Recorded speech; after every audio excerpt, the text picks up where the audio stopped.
My name is Dirk Aalbers and I work for Horus View and Explore. We're delivering software products for data capturing, and we have a multi-sensor data capturing software platform.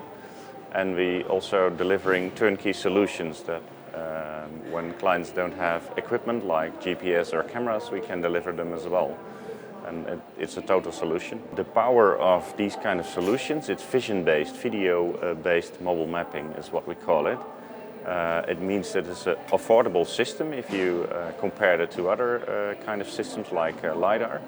And it adds a lot of power if you need information about the assets. A picture is understandable for almost everybody, so it helps you to get insight in the condition of objects that are outside. And through connecting that to GPS, you are able to create your own GS or update GS data sets very fast. One of the things that is really getting a lot of attention on our booth is that we can deliver thermal infrared systems.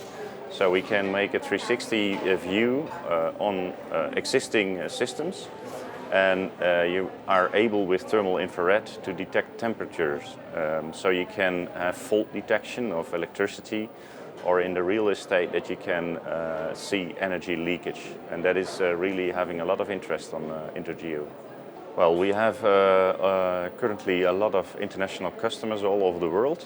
We meet them here and we find also new prospects. And it's nice to have a booth over here to explain what we can do, what we can deliver to help customers.